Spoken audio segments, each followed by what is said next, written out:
नमस्कार, आप देख रहे हैं अखाड़ा और आपके साथ मैं हूं शैलेंद्र। चुनावी सीजन में माहौल बनाने के लिए अब माननीय मर्यादा भूलते जा रहे हैं। जिस तरह से पद, प्रतिष्ठा, सम्मान, तमाम बातों को दरकिनार करके अब खुली रैलियों में कभी मीडिया से, कभी मंच से एक दूसरे पर आरोप प्रत्यारोप के बीच अब मर्यादाएं भुलाकर भाषाई संज्ञान को दरकिनार करके एक दूसरे पर हमले किए जा रहे हैं। कोई गोली चलाने की बात कर रहा, कोई गुंडा बनने की बात कर रहा और कोई वोट के लिए भाषाई स्तर को दरकिनार करके किसी की भी प्रतिष्ठा के साथ खिलवाड़ करा। अब सवाल यह है, यूपी की सियासत में जमीनी मुद्दों को भुलाकर क्या जहरीले बोल बोलने से माहौल बनेगा, क्या जहरीले बोल बोलने से जीत तय होगी, या फिर केवल मुद्दों को भटकाने के लिए इस तरह के बयानों के, इस तरह के तेवर के सहारे लिए जा रहे हैं। सबसे पहले आपको कुछ बयान सुनाते हैं और समझाने की कोशिश करते हैं कि चुनावी सीजन में माननीय किस तरह से अपनी मर्यादा भूल रहे हैं।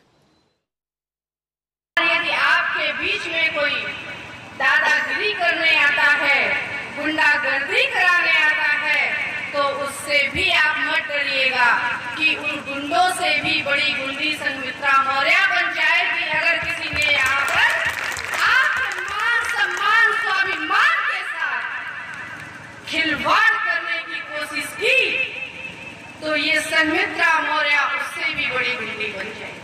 तो मैंने बस में से उतर के उनको देखने की कोशिश की और ये भी कि हो सकता है कि जाम खुलवाने के लिए कहीं ठुमका न लगाते हैं। रामपुर की शामें बड़ी रंगीन हो जाएंगी अब तो, जब चुनावी माहौल चलेगा। लेकिन अपने मज़े लूटने में वो कसर इस वक्त छोड़ेंगे नहीं, क्योंकि फिर उन्हें एक दफ़ा मौका मिला है। तो यही तो शामें तो वहाँ की खूब रंगीन होंगी। मुझे ये डर है कि मेरे क्षेत्र के लोग भी कहीं शामें अपनी खूबसूरत करने को वहाँ न चले जाएँ।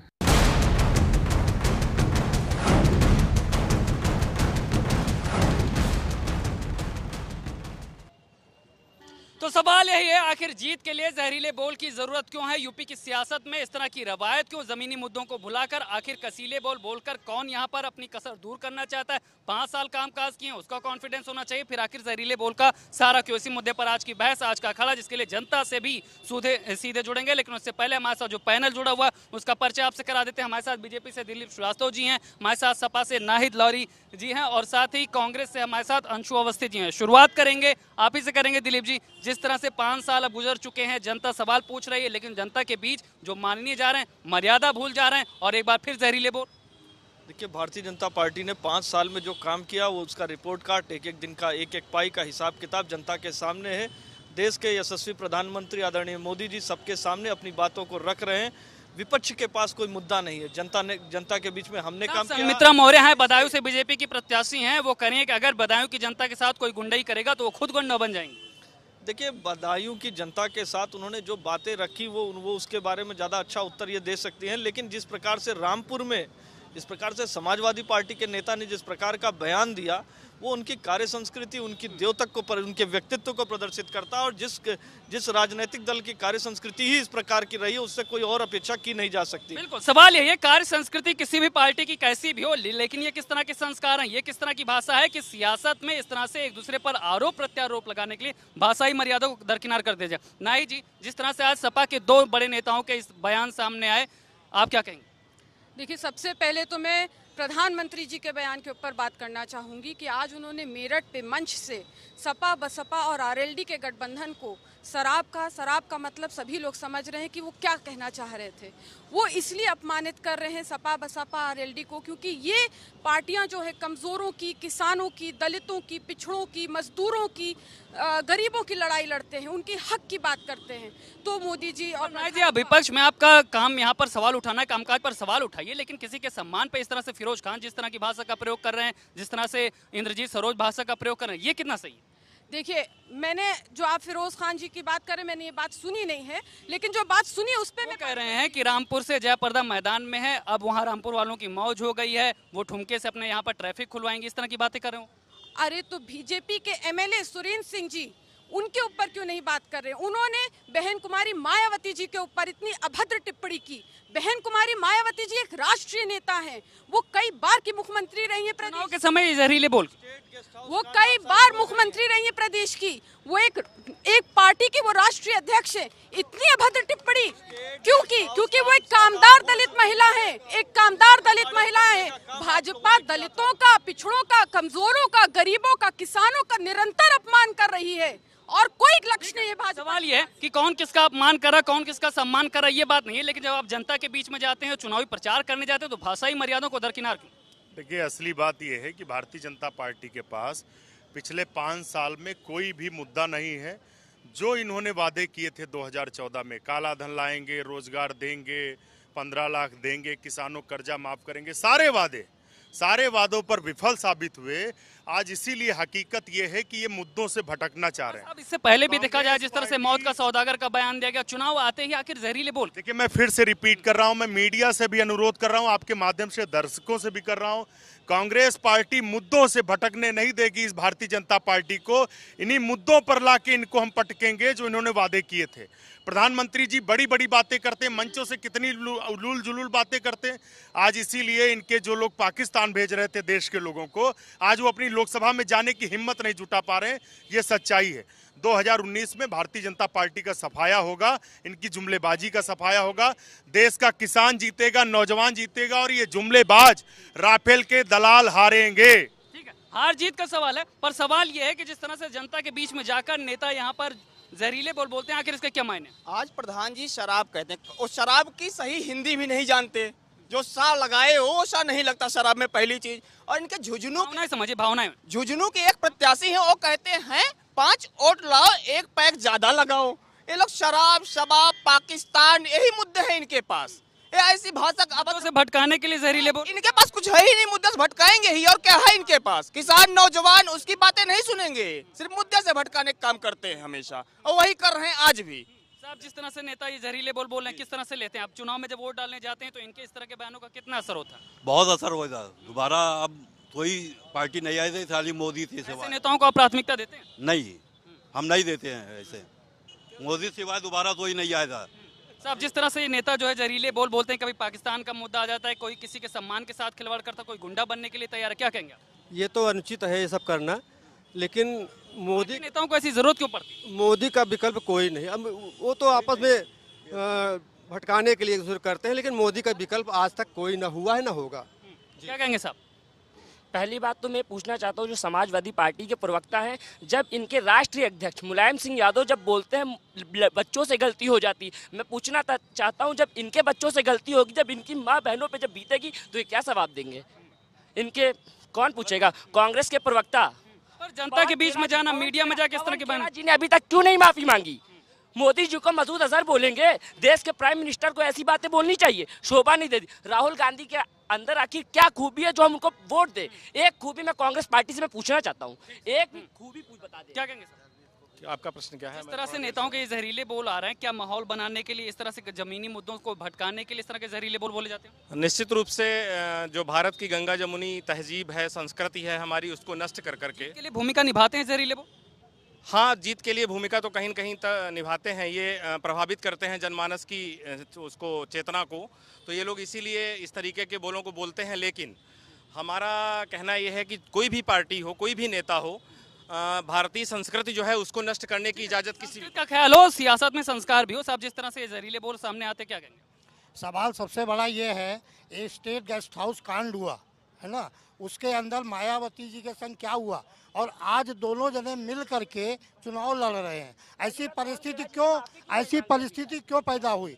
दूसरी बात, मोदी जी के लिए सर्जिकल स्ट्राइक के लिए बोलते हैं। सवाल यह है, सर्जिकल स्ट्राइक आप उसके अंदर, आप अपने घर के अंदर ही ले लीजिए, आप मच्छर मारिए, मारने के बाद आप गिनेंगे। वो लड़ने जा रहे हैं, जवान लड़ने जा रहे हैं, वहाँ ये देख रहे हैं कि वहाँ बम गिराया। यही सवाल है नायक जी कि विपक्ष की भूमिका है यहाँ पर, आप सरकार के कामकाज पर उठाइए सवाल, लेकिन जिस तरह से यहाँ पर भाषाओं की मर्यादाएं भुला दी जाती है, आखिर ऐसा? देखिए, अभी ये बोल रहे थे, उस पर मैं जवाब देना चाहूंगी कि भाजपा के एक विधायक है कानपुर के, वो एक नाबालिग लड़की के साथ उन्होंने रेप किया, और उसके बाद उनके पिता को भी थाने के अंदर इतना मारा गया उनके सहयोग से कि उनकी मौत हो गई। ये बात पूरी मीडिया में दिखाई गई, राष्ट्रीय स्तर पे दिखाई गई बात। उसके बाद जब कोर्ट ने हस्तक्षेप किया, माननीय न्यायालय ने हस्तक्षेप किया, तब जाकर उस विधायक को जेल भेजा गया। आज तक वो विधायक पार्टी में हैं उसको निष्कासित नहीं किया गया है। इसका मतलब कि भाजपा मोहर लगाती है कि हाँ नाबालिगों का रेप करो, ये मोहर लगाने वाली पार्टी है, गलत काम को प्रोत्साहन देने वाली पार्टी है। सवाल ये है, विवादित बोल, जहरीले बोल, आखिर ये क्यों? कौन दे रहा है विवादित बोल? आज तो प्रधानमंत्री खुद विवादित बोल दिए हैं। जब वो ही बात कर रहे हैं तो उनके चिंटू पिंटू तो सब बोलेंगे ही विवादित बातें। दिल्ली समाजवादी पार्टी के नेता की चिंटू मिंटू की जो भाषा शैली है, यही इनकी द्योतक है, यही इनकी पूरी परिपाटी को सिद्ध करने के लिए जो भारतीय जनता पार्टी ने जो बात आपकी पार्टी में भी लंबी फहरिस्त है, गिरिराज सिंह से लेकर हर कोई, साक्षी महाराज। मुझसे प्रश्न करें तो पूरा उत्तर ले लीजिए। शराब जो बात कही, समाजवादी पार्टी, रालोद और बसपा के गठबंधन को आप पहला अक्षर उठा लीजिए। शराब में सा में बड़ा सा लगता है और इस शराब का अर्थ होता है मृग तृष्णा, धोखा। क्या आपका समाजवादी पार्टी, बसपा और रालोद का गठबंधन नहीं हुआ? आप इंकार कर दीजिए। और इसका शाब्दिक अर्थ क्या होता है हिंदी की डिक्शनरी में उसको जाके पढ़ लीजिए। मैं सवाल आज का ये है दिलीप जी, सवाल आज का ये है कि जिस तरह से मंच से, मीडिया से माहौल बनाने के लिए जहरीले बोल बोले जाते हैं, हर पार्टियों में ऐसे नेता हैं। साक्षी महाराज आपके पास हैं, साध्वी निरंजन ज्योति हैं, आखिर ये पार्टी क्यों? देखिए, जिस प्रकार से लगातार देश की अस्मिता पे सवाल खड़ा करने वाले बोल, भारत माता को डायन किसने कहा, सेना पे प्रश्न चिन्ह किसने लगाया, सेना अध्यक्ष को गुंडा किसने कहा, राष्ट्र की अस्मिता से संबंधित मसला है। अगर देश के प्रधानमंत्री को सर्वाधिक मंचों से, अभी एक दर्शक अभी आपके बता रहे थे कि इस तरह से पवन खेड़ा का, मैं नहीं कह रहा हूँ, ये यहाँ के लोग, खड़े लोग बता रहे हैं, तो ये जो आम हिंदुस्तानियों के जेहन में ये बातें आई, मौत का सौदागर किसने कहा? आप जितने गरीबों का मजाक और गरीबों को गरीबी हटाओ का नारा इस हिंदुस्तान में सबसे बड़ा जुमला कांग्रेस ने बोला। इंदिरा जी से शुरू हुआ, राहुल गांधी तक ये चल रहा है। आयुष्मान भारत देख लीजिए, प्रधानमंत्री आवास योजना। ये जुमला कौन दे रहा, जहर कौन फैला रहा, और विपक्ष के सवाल पर आखिर इस तरह का रवैया? देखिए, एडीआर की रिपोर्ट कहती है कि सबसे ज्यादा आपराधिक, बलात्कारी, डकैती, छिनैती वाले नेता भारतीय जनता पार्टी के सदस्य। मैं नहीं कह रहा हूँ, एडीआर की रिपोर्ट करी, एनसीआरबी के आंकड़े हैं। बीजेपी सरकार में इसीलिए अपराध बढ़ा है, बलात्कार बढ़ा है। साक्षी महाराज कौन है जो बलात्कार में तिहाड़ में जेल काट कर आए? फहरिस्त है साक्षी महाराज, साध्वी निरंजन ज्योति, जो अपने सांसद विधायक जूतम पैजार कर रहे हैं, वो कौन लोग हैं? असलियत ये है कि भारतीय जनता पार्टी हर मुद्दे पर विफल है। प्रधानमंत्री जी हताश हैं जब से श्री राहुल गांधी जी ने गरीबों के लिए न्यूनतम आय गारंटी स्कीम घोषित की है। हम तो सवाल करते हैं, यदि किसी गरीब को 72,000 रुपए मिल रहा है तो बीजेपी को दर्द क्यों? ये 3.5 लाख करोड़ उद्योगपतियों का तो माफ करेंगे, जब गरीबों के मिलने की बारी आती है तो सवाल क्यों? असली बात यह है, ये अंग्रेजों के चमचे हैं, इनको याद नहीं है, असली ये सच्चाई है। ये अंग्रेजों के चमचे हैं, इसीलिए इनको दर्द है गरीबों को लेकर।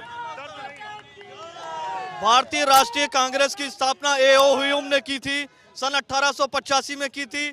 उसके बाद कांग्रेस एक मंच था कि सारे लोग, और जितने क्रांतिकारियों को फांसी की सजा हुई, भगत सिंह की फांसी माफ की जाती अगर जवाहरलाल नेहरू मुखबरी न करते।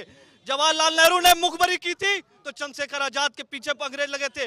अंग्रेजों के असली पिट्टू तो ये लोग रहे हिंदुस्तान के बंटवारे के लिए। इतिहास में किसी ने क्या किया दिलीप जी, इतिहास में किसी ने क्या किया? ये सवाल नहीं, जहरीले बोल। पंडित जवाहरलाल नेहरू ने 3,259 दिन जेल में काटे। मुझे एक आरएसएस और बीजेपी का आदमी बता दो जो कभी धोखे से जेल गया हो। अरे अंग्रेजों के चमचे मुखबिर हैं ये। मैं फिर से कह रहा हूं, मुखबरी आप लोगों ने की। नागपुर गजेटियर पढ़ ले, परम पूज्य संचालक डॉक्टर हेडगेवार जी को देख ले, वहां साक्ष्य है। और तमाम लोगों ने सजा काटी है। जेपी मूवमेंट हुआ आपकी तानाशाही के कारण। इस देश में आपातकाल की स्थिति किसने लगाई? भारत के संविधान की धज्जियां किसने उड़ाई? ये नहीं कि किसने क्या किया, सवाल ये है कि इस बार चुनाव में कौन क्या कर रहा है, और इस तरह के विवादित बयान देके, जहरीले बोल देके आखिर कौन माहौल बनाना चाहता है? देखिए, ऐसा है कि मैं बीजेपी के किसी भी बड़े से बड़े प्रवक्ता को चैलेंज करता हूं कि वो सिर्फ 6 शब्दों का प्रयोग अपने प्रेजेंटेशन में ना करे। हिंदू, मुस्लिम, मंदिर, मस्जिद और हिंदुस्तान, पाकिस्तान। हिंदुस्तान हमारा देश है, ठीक है, लेकिन पाकिस्तान मस्जिद और मुस्लिम शब्द का प्रयोग किए बिना वो विकास शब्द, विकास पर भारत के कोई भी बहस कर ले, सिर्फ 6 शब्दों का प्रयोग वर्जित कर दिया। देखिए, जो भाई साहब कह रहे हैं उसका मतलब ये मुद्दा किसने उठाया, मुद्दा कहां से उठ रहा है? जब एयर स्ट्राइक हुआ तो सवाल किसने पूछा, जवाब किसने मांगा? ये इनसे पूछना चाहिए। अगर आप बता रहे हैं एयर स्ट्राइक के बारे में तो सवाल पूछा जाएगा, बताने के लिए आपको बताना नहीं चाहिए। सवाल उठाया, मैंने आपको सवाल पूछा, उठाया किसने? दिखाना नहीं कांग्रेस ने उठाया। क्या कहेंगे? क्या जिस तरह से यहाँ पर जहरीले बोल सामने आ रहे हैं, कौन माहौल बना? पहले तो कांग्रेस बना रही, जब कांग्रेस के प्रवक्ता पवन खेड़ा जी जब मोदी जी को इतने बीजेपी में भी गिरिराज सिंह है, साध्वी निरंजन ज्योति है, साक्षी महाराज है। दो लोग अपनी गलती एक्सेप्ट तो करते, कांग्रेस के प्रवक्ता एक्सेप्ट तो करे, माफी मांगे। बोलते भी नहीं है। सवाल यह है कि आज 55-60 साल के अंदर जो काम नहीं हुआ वो 5 साल के अंदर हुआ है। किसान हर चीज, कोई प्राइम मिनिस्टर क्यों नहीं बन सकता?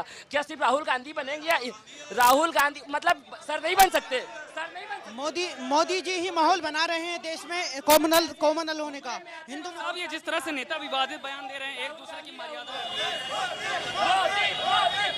नहीं, ये सिर्फ देश के हक में बेहतर नहीं है। ये मर्यादाहीन बात जो कर रहे हैं ये देश के हित में नहीं है। हमारे हित की बात ये है कि शिक्षा पर बात हो, स्वास्थ्य पर बात हो, फंडामेंटल राइट्स की बात करें ना। यही सवाल है, जमीनी मुद्दों पर चर्चा नहीं, जहरीले बोल क्यों? इनके पास माध्यमिक शिक्षा चयन बोर्ड का अध्यक्ष नहीं ला पाए ये लोग अभी तक, कि जितने पेपर हुए यहाँ पे, ऐसा कोई प्रतियोगी परीक्षा बता दो जिसका पेपर आउट नहीं हो। पूरा डेटा आप निकाल लीजिए, लगभग 80% पेपर आउट हुए, 80% पेपर।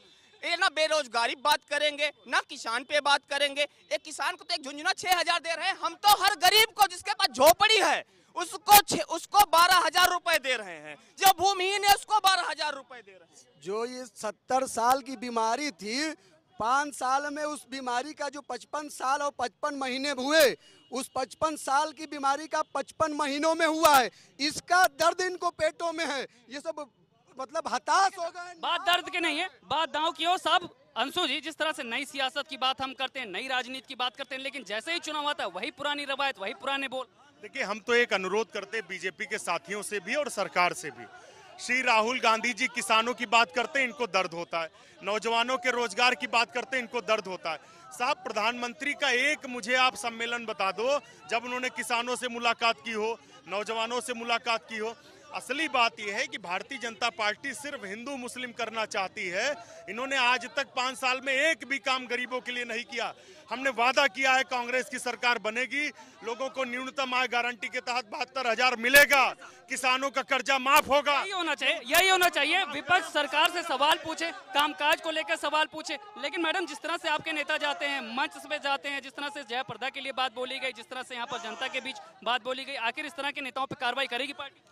देखिए, अभी तो सबसे बड़ा मुद्दा ये है कि देश का लोकतंत्र बचाना है। अभी हाल में मोदी जी ने और भाजपा ने अपने मजबूत स्तंभ साक्षी महाराज से उन्नाव में घोषणा करा दी थी, मंच से सार्वजनिक तौर से भाजपा के कार्यक्रम में घोषणा करा दी थी कि यदि मोदी जी दोबारा प्रधानमंत्री बन जाएंगे 2019 में, तो ये भारत का आखिरी इलेक्शन होगा, इसके बाद कोई चुनाव नहीं होगा। इसका मतलब साफ है कि भारत से लोकतंत्र खत्म हो जाएगा। इसका मतलब कि ना आपका चैनल, प्राइवेट चैनल्स तो बचेंगे नहीं, और ये खद्दर की कमीज पहन के जो मेरे भैया यहाँ खड़े हैं भाजपा के, ये भी नहीं आ पाएंगे किसी चैनल पे यूँ डिबेट करने, जब लोकतंत्र ही नहीं बचेगा। पूरी बात मुझे कंप्लीट करने दीजिए। बेसिकली मोदी जी का एजेंडा ये है कि वो तानाशाह बनना चाहते हैं, जैसे चाइना के मौजे तुंग, जैसे वो साल में एक बार बालकनी में आके हाथ हिलाकर अभिवादन करते थे, वैसे मोदी जी की मंशा है। तो ये चुनाव जो है, ये कोई साधारण चुनाव नहीं जी। माओ से तुलना करें मोदी? देखिए, समाजवादी पार्टी के नेता जो अपने पिता के नहीं हुए, उनसे आप किस प्रकार की परिपाटी का आप जो है इनसे आप उल्लेख कर सकते हैं या किस प्रकार ये बता सकती हैं? और इनके ही नेता सर्जिकल स्ट्राइक पे प्रश्न चिन्ह लगाते हुए सीधे पूछते हैं कि अगर वो देश के दुश्मनों को मारा गया तो उनका जनाजा क्यों नहीं निकला? इस पे किसने प्रश्न चिन्ह लगाया? अगर सेना मारती है तो आप उसके 100 गिनेंगे। आप यानी भारत की सेना को कटघरे में खड़ा करने का काम करते हैं। और इस देश में लोकतंत्र पे प्रश्न चिन्ह किसने लगाने का काम किया? आपातकाल किसने लगाया? और जेपी मूवमेंट, जिनको जो समाजवादी पार्टी की नेता खड़ी हैं, मैं तो ये 2019 आते आते राजनीति में जो बदलाव देखने चाहिए वो क्यों नहीं दिख रहे साहब? लोहिया जी ने जिस समाजवाद की कल्पना की थी या परिभाषित किया था, क्या वही समाजवाद है? ये तो परिवारवाद में परिभाषित हो चुका। अपने परिवार को बचाने के लिए आपने गठबंधन कर लिया। खनन घोटाले की जांच किसने कराई? स्मारक घोटाले की जांच किसने कराई? और हम अब दोनों एक दूसरे के जांच की बात नहीं है, आज जहरीले बोल की बात है। मैडम, आपसे जानना चाहेंगे, न्यू इंडिया की बात होती है, न्यू पॉलिटिक्स की बात होती है, ये कौन सी न्यू पॉलिटिक्स है जिसमें इस तरह के बयान? ये माननीय मुलायम सिंह यादव जी की बात कर रहे हैं, भाजपा के साथी यहाँ पे। मैं ये बताना चाहती हूँ कि माननीय मुलायम सिंह जी, लोहिया जी की बात कही है। लोहिया जी ने जिस समाजवाद की परिभाषित करने का काम किया है उसके भी, अरे माननीय नेताजी को आपने माना कहाँ? जब ये हिंदुस्तान का इतिहास है, ये कुख्यात इतिहास हो गया कि एक पिता को जीवित रहते उसके पुत्र ने उसके राष्ट्रीय अध्यक्ष के पद से हटाने का काम। जवाब लेने दीजिए। देखिए, जो माननीय नेताजी की ये बात कर रहे हैं, तो मैं ये स्पष्ट कहना चाहती हूँ कि माननीय नेताजी समाजवादी पार्टी के पितामह हैं। उनकी भूमिका समाजवादी पार्टी में बहुत अहम है। ये जो कह रहे हैं कि उनको पद से हटा दिया, तो क्या ये वहाँ बैठे थे जो ये अपनी बात बता रहे हैं? एक बात। दूसरी बात, जिस पार्टी में अपने बुजुर्गों का सम्मान नहीं, वो दूसरों क्या सवाल उठाएंगे? लालकृष्ण आडवाणी का टिकट किसने काटा? मुरली मनोहर जोशी का किसने काटा? जो संस्थापक हैं। अरे साहब, ये उद्योगपतियों को तो देंगे। एक दिन पहले आई जयप्रदा भाजपाई हो सकती, लेकिन लालकृष्ण आडवाणी नहीं हो सकते, क्योंकि इनके संस्कारों में बुजुर्गों का सम्मान नहीं। पहली बात, हम फिर से कह रहे हैं कि 2019 का चुनाव कांग्रेस पार्टी मुद्दों पर लड़ेगी। भारतीय जनता पार्टी चाहे जितना इधर उधर रपटे, इनको मुद्दों पर आना पड़ेगा। मुद्दों की ही बात है, मुद्दों की लड़ाई है। फिर आखिर कौन यहाँ पर मुद्दों से भटका रहा, कौन जहरीले बोल रहा है? देखिए, भारतीय जनता पार्टी 5 साल में जो पहले वादे किए थे वो पूरा नहीं कर पाई है। अब पब्लिक नौजवान इनसे रोजगार मांग रहा है। सर, इसलिए कसीले हाँ, इसलिए जो है बिगड़ेल बोल के मुद्दे से भटकाना चाहते हैं किसानों को, नौजवानों को, छात्रों को, बेरोजगारों को। 70 सालों में ये गरीबी हटा नहीं पा रहे। चौथी पीढ़ी इनकी गरीबी हटाओ, गरीबी हटाओ, अभी तक हटा नहीं पाए। तो अब क्या, गरीबी पे तो इनको अधिकार, नैतिक अधिकार खो चुके हैं ये सब कांग्रेसी। 70 सालों में चौथी पीढ़ी इनकी गरीबी हटाओ, गरीबी हटाओ। अरे भैया, नेहरू जी भी, इंदिरा जी भी कह रहे थे साहब, बस सिर्फ गरीबी हटाओ, सिर्फ एक मुद्दा है। नेता जिस तरह से जहरीले बोलते हैं, इस पे क्या कहेंगे आप? अभी तो जहरीला बोलते हैं, लेकिन मतलब जैसे चुनाव आते हैं वैसे वैसे तरह तरह के कमेंट करते हैं, लेकिन प्रेजेंट टाइम पे जो बीजेपी कर रही है बहुत अच्छे काम है इनके। कुछ अलग सबसे हट के काम है जो हम मतलब रोजगार चाहिए, सारे मुद्दों पे काम हो रहा है। अपने देश में तरह तरह के सर्जिकल स्ट्राइक वगैरह हो रहे हैं। ये एक अच्छा फोकस है देश में। हमारे देश के बाहर भी सारी नीतियाँ होती हैं, कैसे काम हो रहा है, कैसे काम नहीं हो रहा है। ठीक है, सभी को ध्यान में रखे, अच्छा काम हो रहा है बीजेपी। काम अच्छा हो रहा है, लेकिन जब हम जनता के बीच में जाते हैं तो आखिर इस तरह के जहरीले बोल क्यों बोलते हैं? एक दूसरे के सम्मान का ख्याल नहीं रखते, भाषाई मर्यादा का त्याग कर देते हैं। ये बलात्कारियों की पार्टी है, इसीलिए इनका संस्कार ही ऐसा है। जो बलात्कार करने में माहिर है वो भाषा का मर्यादा क्या रखेगा? पोता वाले टंच माल बोलते हैं, राहुल जी के गुरु। इनके गुंडे जाके एक दरोगा को मार देते हैं, उस गुंडे को छोड़ दिया जाता है। एक बलात्कारी उन्नाव का है, उसके खिलाफ कुछ नहीं होता अभी तक, वो पार्टी में अभी तक बना हुआ। इनके पास चुनाव में क्यों ये लोग भैया चुनाव में मुद्दे, इनका काम है चुनाव से मुद्दे भटकाना, इनका काम है चुनाव से कोई मुद्दा ही नहीं है। माफी मांगे, भारत माँ तेरे टुकड़े होंगे, कन्हैया कुमार बोला और उनको इन्होंने टिकट दिया। ठीक है, सवाल ये है कि आखिर कौन जहरीले बोलकर यहाँ पर अपने लिए माहौल बना रहा? आखिर ऐसे बयानों की जरूरत क्यों? फिलहाल यहाँ पर एक छोटे से ब्रेक के लिए।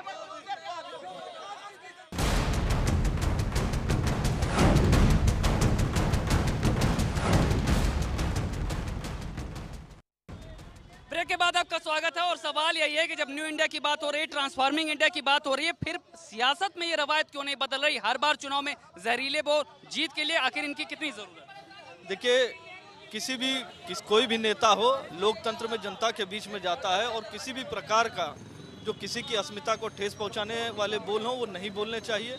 लेकिन कुछ लोग अपने को मीडिया की सुर्खियों में आने की दृष्टि से वो लगातार इस तरह के बोल का प्रयोग करते हैं और यही बोल उनकी तुष्टीकरण की नीति के पोषित होते हुए वो देश राष्ट्र की अस्मिता तक पहुंच जाते हैं। अभी एक विद्वान अधिवक्ता खड़े थे, उन्होंने कहा हर बार हिंदू मुसलमान की बात कही जाती है।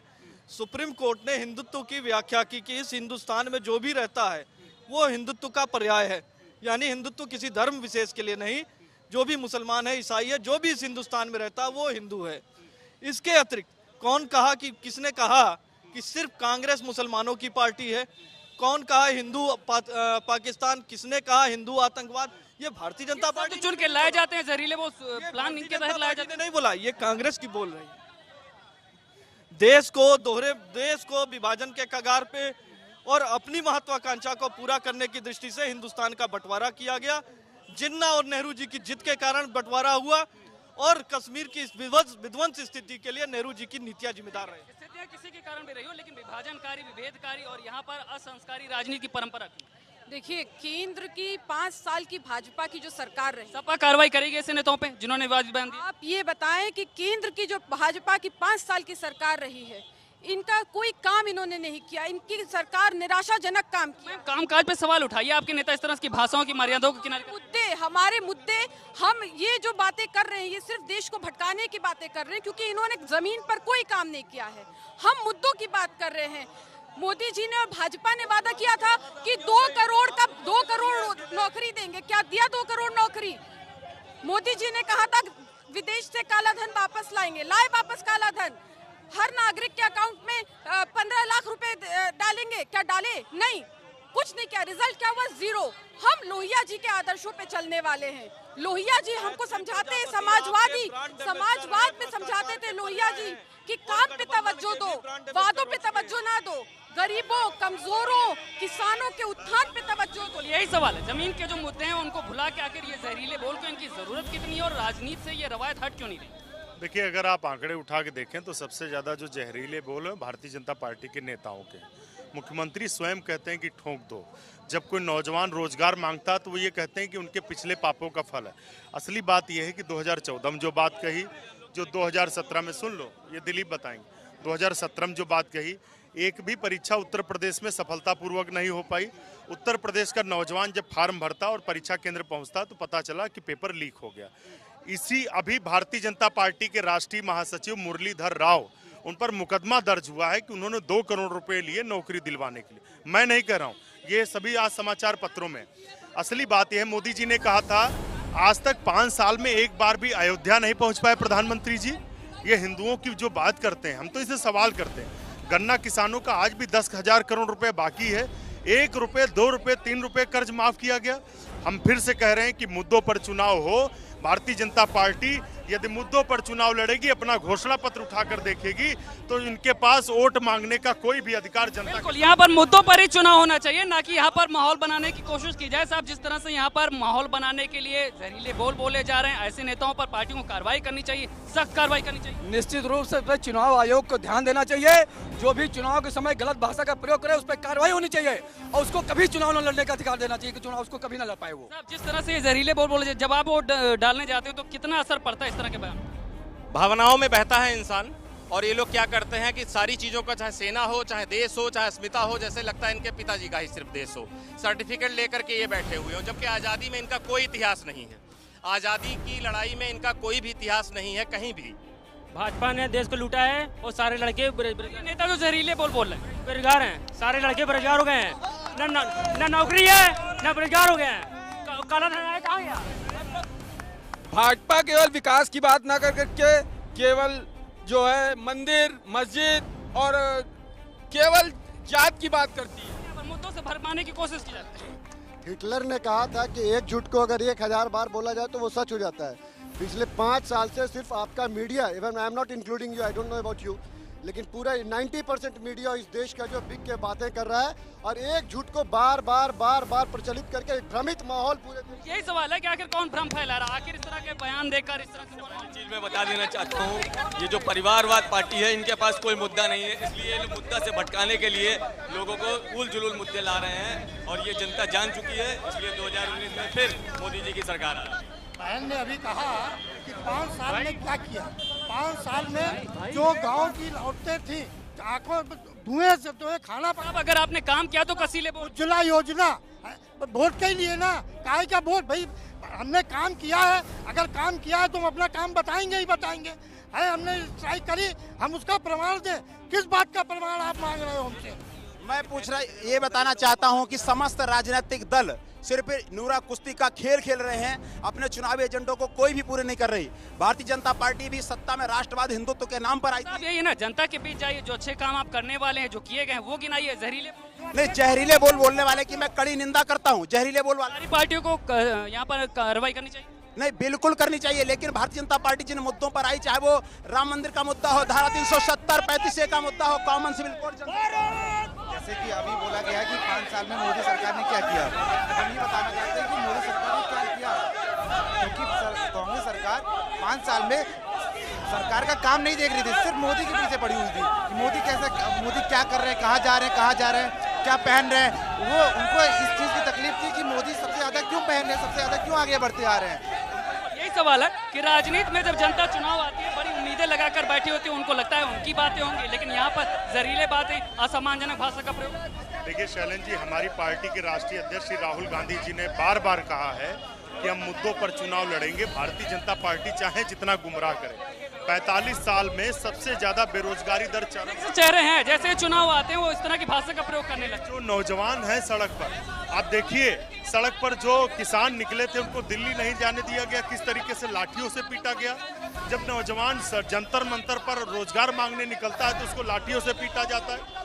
उत्तर प्रदेश की हमारी शिक्षा मित्र, हजारों शिक्षा मित्र आत्महत्या कर लेते हैं, और जब हमारी शिक्षा मित्र बहनें सर मुड़वाती हैं तो योगी जी कहते हैं पिछले पापों का फल है। 2019 में जनता सबक सिखाएगी। 2019 की बात है, 2019 की सियासी जंग है मैम, लेकिन जिस तरह से ये नेता इस तरह के बयान दे रहे हैं, कार्रवाई होनी चाहिए पार्टी की तरफ से। और आपको क्या लगता है इस तरह की रवायत कितनी?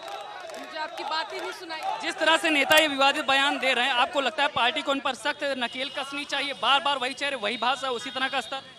देखिए, जब जिस पार्टी के नेता और प्रधानमंत्री खुद विवादित बयान दे रहे हैं, जब उनके राष्ट्रीय अध्यक्ष अमित शाह विवादित बयान दे रहे हैं, जब अजय सिंह बिष्ट मुख्यमंत्री जी विवादित बयान दे रहे हैं, तो ये क्या मैसेज दे रहे हैं, ये जनता को क्या मैसेज दे रहे हैं? तो इस पे नकेल कसना बहुत जरूरी है।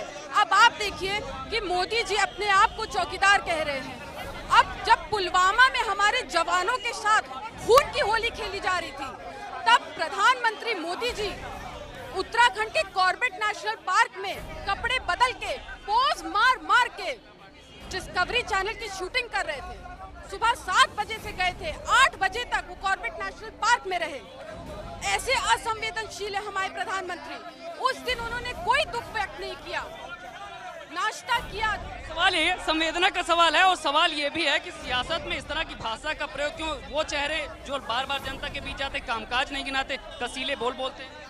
देखिए, भारतीय जनता पार्टी अपने काम के बल पे जनता के सामने है। देश के चौकीदार ने चौकसी करके देश की सीमाओं को सुरक्षित करने का काम किया, वो पूरी तरह से प्योर है। सियासत में परिपाटी बदलनी चाहिए, पूरी परिपाटी बदलनी चाहिए। ऐसे लोग जिनको इन लोगों ने संरक्षित करने का काम किया है, जिन्होंने मौत का सौदागर किसने बोला था ये भी जनता के सामने है, किसने हर बार हिंदुस्तान की अस्मिता पे प्रश्न चिन्ह लगाने का काम किया था। कांग्रेस हो, सपा हो, बसपा हो, इन तीनों दलों की जो तुष्टीकरण की नीतियां रही। मैं पूछना चाहता हूं कांग्रेस के लोगों से, कांग्रेस के प्रवक्ता भी हैं, ये बताएं, गरीबी हटाओ का नारा देते हुए 55 लाख की संपत्ति के मालिक 9 करोड़ से ज्यादा की संपत्ति के मालिक हो गए।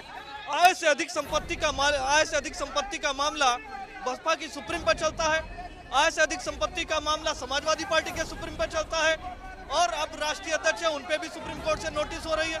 ये अकूत धन, वो टोटी गायब हो जाती है, ये अकूत धन गायत्री प्रजापति ब्रांड एम्बेसडर, खनन घोटाला, स्मारक घोटाला, ये सब क्या है? पहले सोच लीजिए, लेकिन उन्होंने आरोप लगाया। हमारे साथी ये भूल जाते हैं कि जय शाह जब नोटबंदी थी, पूरे देश के लोग सड़क पर थे, तब वो 50,000 से 80 करोड़ बना लेते। महेश शाह, जिसके पास 11,000 करोड़ काला धन पकड़ा गया था, दिलीप सुन लो 11,000 करोड़ काला धन पकड़ा गया था। आज महेश शाह कहाँ है? जय शाह पर आय से अधिक संपत्ति की जांच चल रही है। नोटबंदी के समय 4 दिन में 700 करोड़ जमा हो गया, आज तक पता नहीं चला। सारी जांचें होंगी, ये 2019 में जब विपक्ष में बैठे होंगे कांग्रेस सारी जांचें कराएगी। 2019 का ही मामला है, 2019 का ही मामला, और सवाल ये है कि जनता के बीच जाने वाले नेता इस तरह के जहरीले बोल क्यों बोलते हैं? जनता को जब इनको जो नेता है इनको यही पता, हमारे देश के प्रधानमंत्री को चोर बोल रहे, कितनी शर्म। ये जनता की आवाज है, हम किसी पार्टी से नहीं है। हमको दुख होता है, परेशानी होती, जो नेता कहते हैं चोर है, यही चोर एक दिन डुबाएगा। ये चोर जो बोल रहे हैं, यही शब्द जो इन लोगों के होते हैं ना, बाढ़ की तरह जनताओं को लगता है। हम लोग जाते हैं, रास्ते में बातें करते हैं, बसों में बातें करते हैं, सब लोगों को यही कि जो कांग्रेस के जो सारे विपक्ष के जो ये गंदे शब्द है। तो सवाल यही है भाई साहब, जिस तरह से यहाँ पर बड़े नेता जहरीले बोलते हैं, चुनाव में जाते हैं, कितना सही लगता है आपको? लगता है पार्टियों को उनमें नकेल कसनी चाहिए, चुनाव में इस तरह की बात नहीं होनी चाहिए? बिल्कुल पार्टियों को नकेल कसनी चाहिए, लेकिन एक चीज मैं भी ये भी कहना चाहता हूँ, चौकीदार चोर का मतलब भारतीय संविधान के अनुसार जब तक किसी भी व्यक्ति को चोर नहीं कहा जाता, सही मर्यादा का ख्याल रखना चाहिए। नहीं, बिल्कुल। चोर के बारे में बता देता हूँ, भारतीय संविधान के अनुसार जो है किसी को तब तक चोर नहीं कहा जाता जब तक उसका अपराध सिद्ध ना हो जाए। तो बाकी पार्टियां चोर कैसे कह रही है बताइए? क्या वो खुद सुप्रीम कोर्ट बन गई है? इसका जवाब कोई हमें देगा या इनमें से कोई देगा? जब तक अपराध राफेल का रेट बताएं और नहीं तो चौकीदार चोर है। राफेल का रेट बताएं और नहीं तो चौकीदार चोर है। देखिए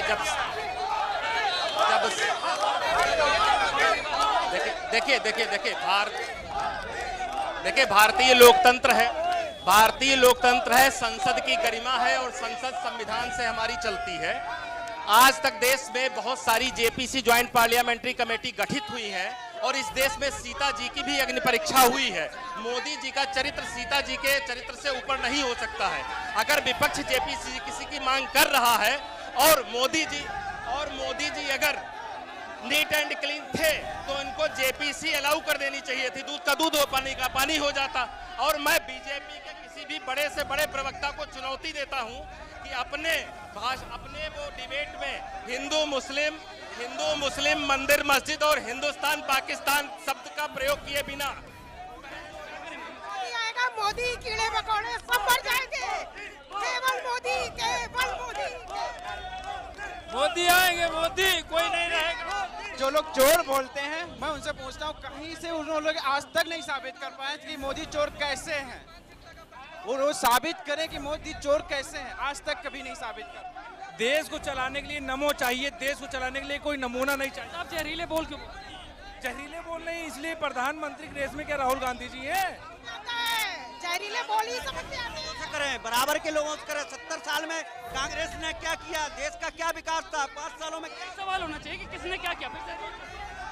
प्रधानमंत्री जी कहते हैं कि हम भ्रष्टाचार मुक्त भारत चाहते हैं। 68,500 शिक्षक भर्ती में कितनी बड़ी धांधली भाजपा ने करवाया है। कांग्रेस के प्रवक्ता से क्वेश्चन, शांति पहले शांत कराए। हमें कांग्रेस के प्रवक्ता से एक क्वेश्चन है, मैं उनसे चाहूंगा ये हमारे क्वेश्चन का आंसर दे। जब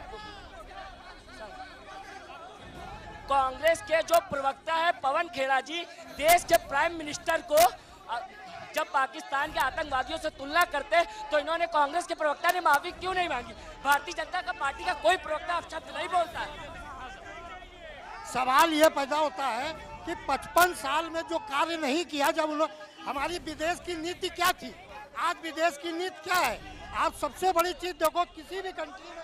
मेरा सवाल ये है कि जो लोग राष्ट्रभक्ति का दंभ भर रहे हैं, भाजपा ने सेना की सुरक्षा की बात, 5 साल में 1000 से ज्यादा हमारे सैनिक शहीद हुए। उरी और पठानकोट के हमले के बाद भी पाकिस्तान मोस्ट फेवरेट नेशन में क्यों रहा? आखिर ये क्यों बताने को तैयार नहीं है? ये पुलवामा के हमले के बाद आपने मोस्ट फेवरेट नेशन से तो हटाया, लेकिन उसके बाद आपने तुरंत दोबारा से जो मैत्री बस सेवा थी वो फिर प्रारंभ कर दी। आखिर स्थितियां रही होंगी, पार्टियों के सामने अपनी समस्याएं रही होंगी, लेकिन जिस तरह से नेता स्तरहीन बातें करते हैं, जिस तरह से चुनाव में जाके जहरीले बोल बोले जाते हैं, आखिर ये परंपरा कैसे बदलेगी और चुनाव आयोग क्या विकल्प हो सकता है? देखिए, ये वाकई में सभी के लिए दुर्भाग्यपूर्ण है। हम फिर से कह रहे हैं कि राजनीतिक दलों की पहली जिम्मेदारी है कि वो जन मुद्दों की बात करें, जन सरोकारों की बात करें। लेकिन सवाल ये है, प्रधानमंत्री ने स्वयं कहा था कि मुझे आप अपना चौकीदार बना दो, प्रधानमंत्री बना दो, और नीरव मोदी भाग गया, विजय माल्या भाग गया, मेहुल चोकसी भाग गया, तब पूरा देश कह रहा है कि चौकीदार की कमी हमारे पास। फाइनल कमेंट्स में सपा के नेताओं के विवादित बोल आए हैं। अभी चुनाव में बहुत लंबी रेस बाकी है, अभी जंग बाकी है। ऐसे नेताओं पे नकेल लगे, पार्टी क्या कुछ करेगी? देखिए, ये दुर्भाग्यपूर्ण है। मैं इनका समर्थन करती हूँ इस बात से कि चुनाव के दौरान मुद्दों की बात होनी चाहिए और मुद्दों से जनता को नहीं भटकाना चाहिए। अब आप देखिए, होनी चाहिए, मुझे बात करने दीजिए तो 2 मिनट बस। अब आप देखिए बदायूं में जो हमारे सपा के सांसद हैं कितने विनम्र और शालीन और शांति प्रिय हैं और कितने अच्छे हैं सांसद धर्मेंद्र यादव। फाइनल कमेंट दिलीप जी, आप सत्ताधारी दल हैं और जिस तरह से यहाँ पर नेताओं के विवादित बोल आए, ये चीजें खत्म हो, इसको लेकर क्या? भारतीय जनता पार्टी इस प्रकार के विवादित बोल जो राष्ट्र की अस्मिता पे प्रश्न चिन्ह लगाते हैं, राष्ट्र की अस्मिता को घेरने का काम करते हैं, इसका कतई समर्थन नहीं करती। साथ ही इनको मैं बताना चाहूंगा, नीरव मोदी हो, विजय माल्या हो, देश के जिन भगोड़ों को आपने कांग्रेस ने धन दिया, उनको पकड़ने का काम भारतीय जनता पार्टी की मोदी सरकार कर रही है। सवाल यही है कि पार्टी कोई भी हो, लेकिन इस तरह के बोलों से किनारा करना चाहिए। नई पॉलिटिक्स की बात होती है, नई राजनीति की बात होती है, जिसमें इस तरह के विचारों, इस तरह की भाषा की कोई जगह नहीं होनी चाहिए। फिलहाल आज की बहस में इतना ही। तमाम मेहमानों, तमाम दर्शकों और जनता का बहुत बहुत शुक्रिया। नमस्कार।